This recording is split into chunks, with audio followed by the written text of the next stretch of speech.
ಸುಂದರಿಯ ಮೋಹಕ್ಕೆ ಸಿಲುಕಿ ಕಳ್ಕೊಂಡೋರು ಎಷ್ಟೋ, ಸುಂದರ ಮಾತಿಗೆ ಕಳ್ಕೊಂಡೋರು ಎಷ್ಟೋ, ಸುಂದರವಾದಂತಹ ಸಮುದ್ರವನ್ನ ನೋಡಿ ಕಳ್ಕೊಂಡೋರು ಎಷ್ಟೋ, ಸುಂದರವಾದಂತಹ ಹಣವನ್ನ ನೋಡಿ ಕಳ್ಕೊಂಡೋರು ಎಷ್ಟೋ, ಸುಂದರವಾದ ಮನೆಯನ್ನ ನೋಡಿ ಕಳ್ಕೊಂಡೋರೆಷ್ಟೋ, ಸುಂದರವಾದಂತಹ ನಗುವನ್ನ ನೋಡಿ ಕಳೆದುಕೊಂಡವರೆಷ್ಟೋ, ಸುಂದರವಾದ ಆಕಾಶವ ನೋಡಿ ಕಳ್ಕೊಂಡೋರೆಷ್ಟೋ, ಸುಂದರವಾದ ತುಟಿಯ ನೋಡಿ ಕಳ್ಕೊಂಡೋರೆಷ್ಟೋ.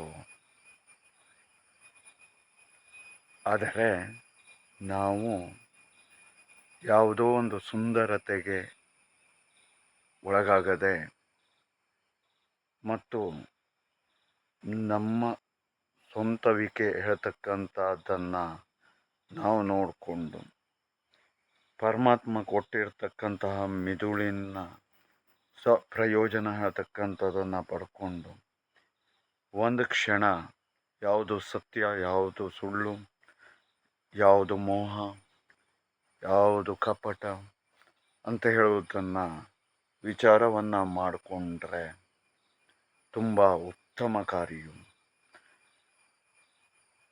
ವ್ಯಾವಹಾರಿಕವಾದಂಥ ನಿಟ್ಟಿನಲ್ಲಾಗಿರ್ಬೋದು, ಆರೋಗ್ಯದ ನಿಟ್ಟಿನಲ್ಲಾಗಿರ್ಬೋದು, ಎಲ್ಲ ರೀತಿಯಲ್ಲೂ ಕೂಡ ಒಳಿತು ಉಂಟಾಗ್ತದೆ. ಸ್ವಂತ ಬುದ್ಧಿಯ ಶಕ್ತಿಯ ಮುಂದೆ ಬೇರೆ ಯಾವ ಶಕ್ತಿಯೂ ಕೂಡ ಇಲ್ಲ. ಹಾಗಾಗಿ ನಾವು ಮಾಡಬೇಕಾದದ್ದು ಸ್ವಂತ ನಮ್ಮ ಮೆದುಳಿನ ನಾವು ವಿಚಾರವನ್ನು ಮಾಡ್ಕೊಳ್ತಕ್ಕಂಥದ್ದು ಮತ್ತು ನಮ್ಮನ್ನೇ ಹೊಕ್ಕಿ ನಮ್ಮೊಳಗೆ ಕೇಳಿ ನಮಗೆ ಉತ್ತರವನ್ನು ಹೇಳ್ತಕ್ಕಂತಹದ್ದು. ಮತ್ತು ಅಷ್ಟೇ ಅಲ್ಲದೆ ನಾವು ಹೋಗಿದ್ದು ಅಥವಾ ನಾವು ಹೇಳಿದ್ದಕ್ಕೆಲ್ಲವಕ್ಕೂ ಕೂಡ ಕೋಲೆ ಬಸವ ಅಲ್ಲಾಡಿಸಿದ ರೀತಿಯಲ್ಲಿ ಅಲ್ಲಾಡಿಸ್ತಕ್ಕಂಥದ್ದು.